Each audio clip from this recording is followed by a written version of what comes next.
Hello students. Today we will study the chapter Judiciary.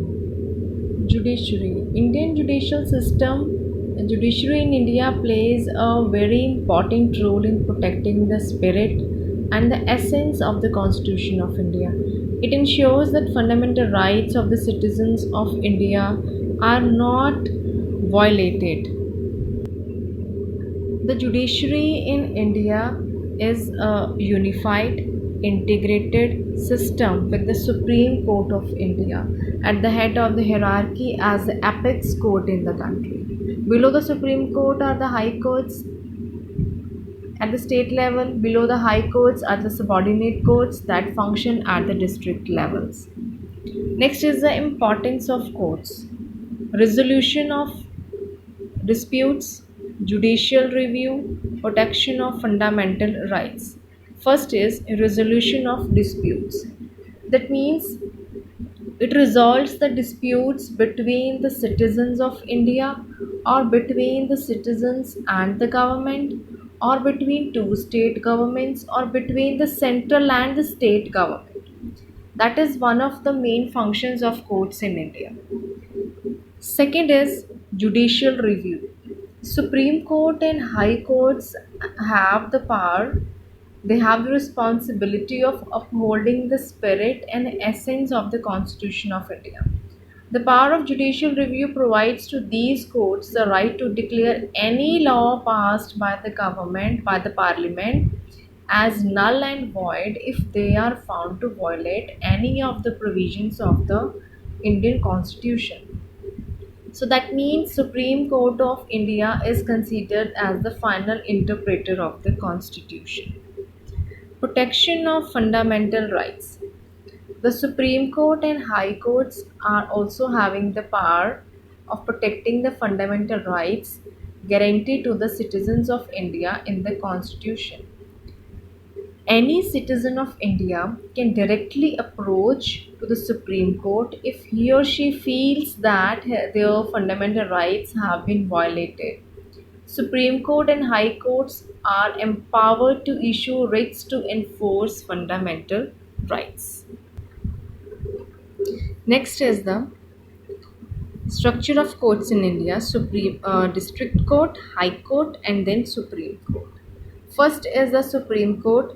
Chief Justice and the judges exercise original, appellate, and advisory functions concerning the whole country. Then comes the High Court. Chief Justice and judges of each High Court exercise original, appellate, and advisory functions. Then comes the district courts. District courts hear cases from all over the district, and the Nyaya Panchayat hear cases in villages. First is the Supreme Court. Supreme Court is the highest court of appeal in India. It is the apex court of India. The seat of Supreme Court is in New Delhi. Supreme Court is the guardian of the fundamental rights. Supreme Court is headed by the Chief Justice of India, and at present there are 23 other judges with the Chief Justice of India. Supreme Court of India was established on 26 January 1950. It consists of a Chief Justice, and especially there are 30 other judges, but right now there are 23 other judges at present. Number of judges can be changed only by an act of parliament.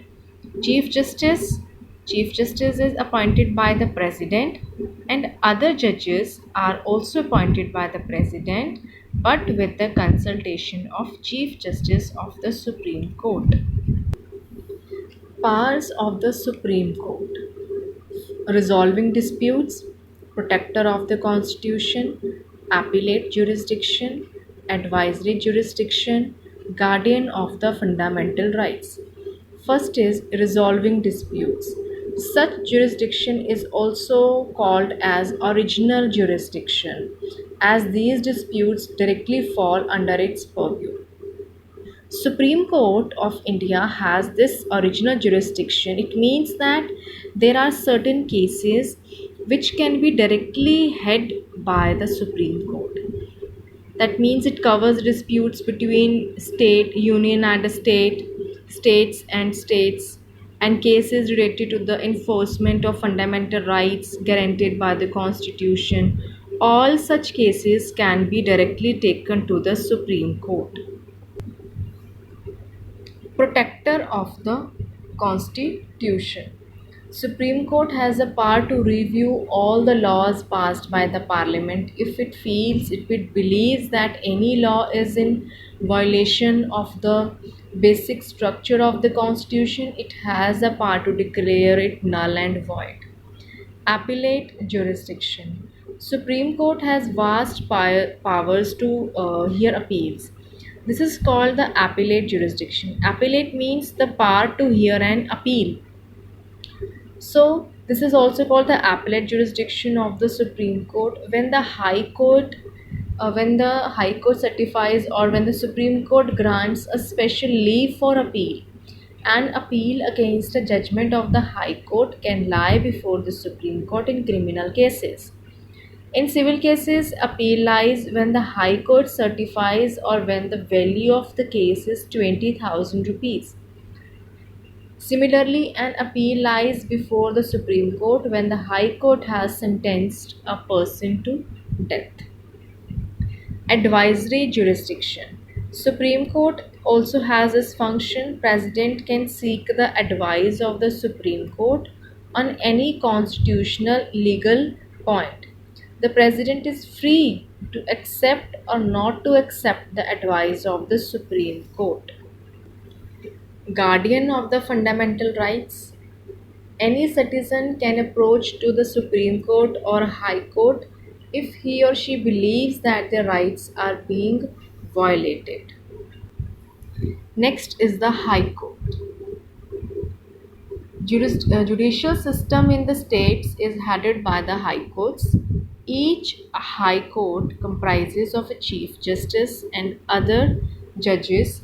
There are about 24 High Courts in the country at present. And oldest High Court was the Kolkata High Court is the oldest High Court. It was established on 1st July 1862. High courts have jurisdiction over a state or a group of states. Two or more states or union territories can share the same high court. For example, Bombay High Court has jurisdiction over Maharashtra, Goa, Dadar and Nagar Haveli and Daman and Diu. So High Court deal with cases that fall within the jurisdiction of the states or union territories under them. High Court is the highest court in a state. High Court consists of a Chief Justice and some other judges. Number of judges in a High Court is to be decided by the President from time to time. The President can also appoint ad hoc judges. Ad hoc judges means temporary judges. President appoints the Chief Justice of a High Court in consultation with the Chief Justice of India. Other judges are appointed by him in consultation with the Chief Justice of the High Court and the state governor. Next is the subordinate courts. Subordinate courts are also known by the names like trial court or the court of district judge. It hears both the civil as well as criminal cases. All subordinate courts in a state are under the High Court. It can frame rules and regulations to ensure the proper working of the subordinate courts. It can transfer a case from one court to another or to be itself. The High Court supervises the working of the courts. The promotion or demotion, the transfer of the judges in subordinate courts is done by the High Courts. So the highest court in a district is that of the Court of a District Judge. Next is Lok Adalat. Lok Adalat literally means the people's court. It is an alternative system that helps in the quick disposal of cases by settling disputes through conciliation and mediation. Conciliation means a process that aims to make somebody less angry or more friendly. The process of taking a dispute to a Lok Adalat and seeking a settlement there is extremely simple and carries no fees. It thus making it very easy for even the poor and the uneducated to seek justice. Like our present judicial procedure is very lengthy and expensive. It takes a long time to decide a case. So the parties in the dispute have to spend a lot of money. To save the time and money, a system of Lok Adalat has been started in our country. Under it, cases are decided very speedily and without much expenditure. The first Lok Adalat was met in Delhi in 1985, in which 150 cases were sold or decided on a single day. In Lok Adalat consist of judicial members, legal practitioners and social workers. No lawyers are involved in the process. All legal disputes pending in subordinate courts can be taken to Lok Adalat for settlement. Next is there are kinds of cases that are heard in trial courts: civil cases and criminal cases. So, first is civil cases that involve conflicts between people or institutions. A civil case usually begins when a person or organization determines that a problem cannot be solved without going to court. For example, disputes relating to sale of land, purchase of goods, rent matter, divorce cases that are related to civil cases. These disputes are taken up by the court after a petition has been filed by the person or the party involved in the disputes. Civil cases are then settled in accordance with the law of the land. Then comes the criminal cases. Criminal cases, an offense committed against an individual or the state which is punishable by law, constitutes a crime. Such offenses include murder, theft, rape, forgery, comes under the civil cases. The government brings charges against the person accused of committing a crime. An example of a criminal case would be if any citizen is arrested on suspicion of killing someone. The state would bring criminal charges against that citizen for murder. The citizen would then go to court to stand trial on the charges. For a criminal case, that has to be taken up by court. A FIR has to be lodged with the police first. The punishment depends upon the nature of the crime committed. Public interest litigation (PIL) refers to legal action initiated in a court of law for the protection of public interest. It was introduced by Justice P. N. Bhagwati.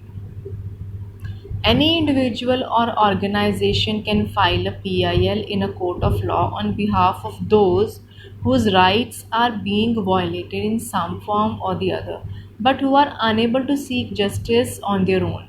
So, PIL are a very useful tool in the hands of people to make sure that even the weaker and more vulnerable sections of the society have access to justice. The famous midday meal sanction was also the result of a PIL.